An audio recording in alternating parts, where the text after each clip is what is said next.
Okay, so I think I'm going to repeat a bit of what you've already heard.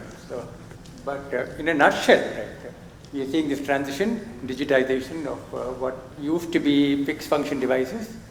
And fixed function devices were all made for very long duty cycles. They were typically more expensive. And what we do now is try to fuel the transition to general purpose devices, right? When we say general purpose devices, we are talking about regular compute.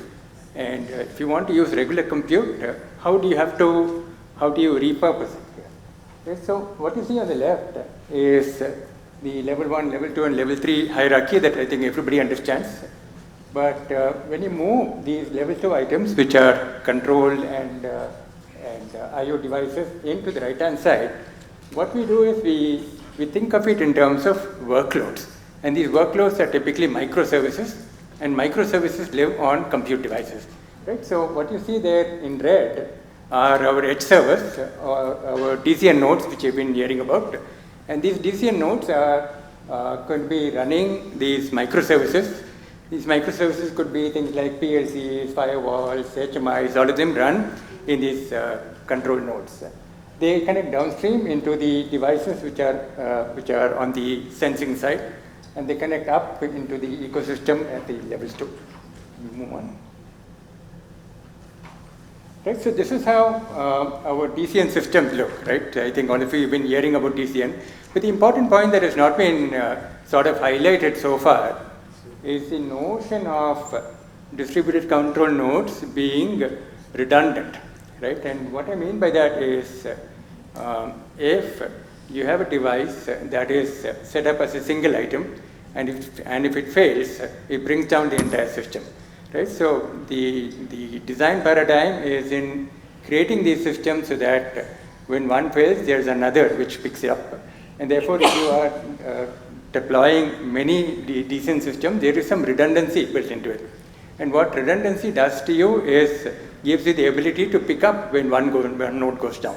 Now, that's very important for us, because when you have functionality that has to be continued 24/7, this redundancy is going to be important. Now, in addition to redundancy, right, there's this notion about orchestration, right? So what is orchestration? Orchestration is a thought process that has come in from the cloud world, from the IT-enabled systems. And what we really do here is we create a centralized ability to deploy a microservice or deploy a container in any of these DCN nodes. So think of it as DCN nodes out there on the junction box, for example, and you are trying to deploy a new version of a PLC, or you're trying to patch a system, or you're trying to spawn off a second DCN because one went down. All of this control is centralized through the Kubernetes-based infrastructure that is in the advanced computing platform. So this transition to general purpose compute node is sort of made feasible because you can manage it runtime. You can take care of this, what shall I say, the orchestration and the redundancy into it. The other aspect that I want to mention here is the whole notion of the FIDO device onboarding. I think we've heard it earlier, right? So device onboarding is the notion of how do you get a system up for the first time, right? So typically when you plug in a system, if it were my personal computer, I would switch it on and I would know that it is coming up and I would be able to housekeep it, right? But if it's a system on right in the field, when it comes on for the first time, there is a handshake process that has to be secure, and this is involved with the system of exchanging of certificates so that you hand over with you verify each other and then you deploy. Right? So there is a very well-defined sequence of operation that goes into it. Right? So I won't go into the detail. Let me just talk a little bit. We have only 2 minutes left. Right? So in Intel, right, we create this reference architecture, and that's the DCN. And this DCN comes in 2 form factors. One which is a standalone system. Right? A standalone system is one that contains basically a DCN interacts with the system at large in 3 different directions. One on the south towards sensors and actuators and so on.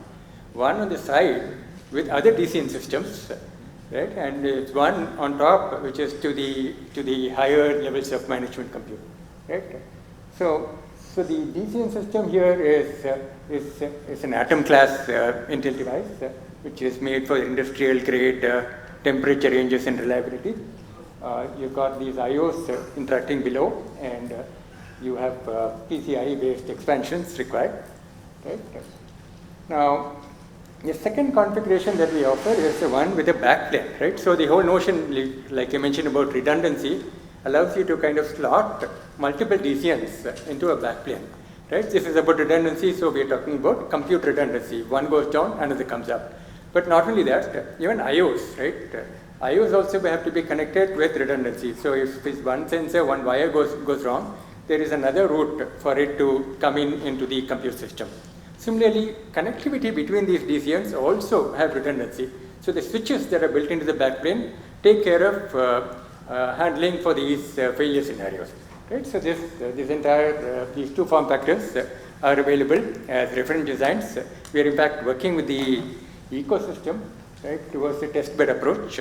Yokogawa and other people here are working with us, and we are pulling this into the test bed to see how it's deploying and to look for issues. So it's an ongoing effort, and this is how we are seeing the OPA system go forward. Thank you.